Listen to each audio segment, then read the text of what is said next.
Zik may gat may kanhay kakao, mansay na panti hay, damlaw may kay pau ko khoishu na hingbam tungay. Hay kum na khoishu na ringbam may panti ko, chunsi jangsi migdui lolay na lungbam may puipu aju ni, naimak tunghap magay panti ko. Tingpuk apuroy nugay may lusuan. Apui kandi dui haugay may lam. Kalun haungamang may pungi na ijam konglon ko, haugay ka may munpuang azuroy, kaning kakhaso na kaliam kalhay na puangbam. Puangbam may munpung ti hay may ngui mak may tho magay.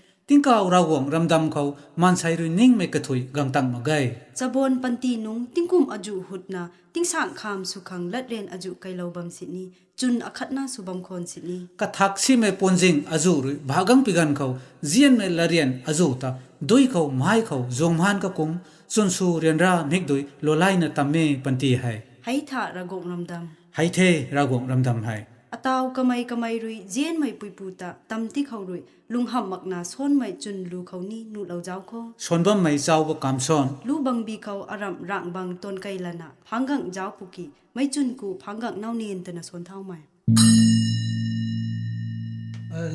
Alam lang ba tuan kai lana panggang jaw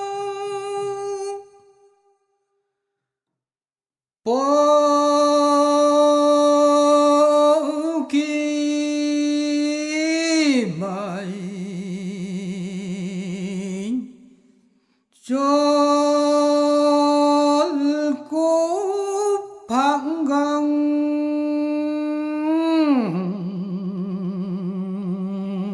nào nial mây lam luang na đời cây lu thiam bual puta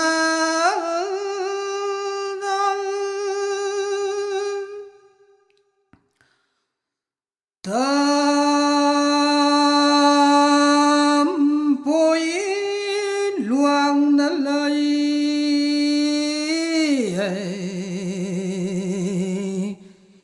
cao ai mây lam luang mộ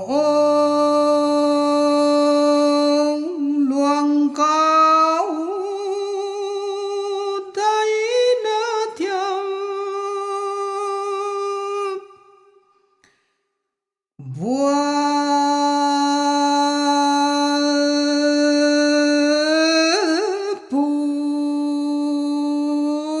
ai cảm thao cân đi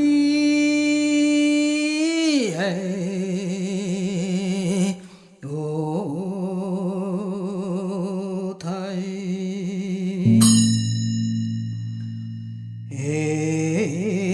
mai làm lao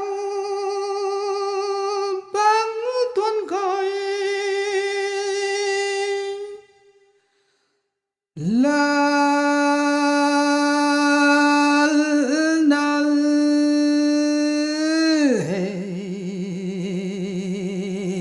kai lo tiam bual bukhang lam tam du la khang nai mang nal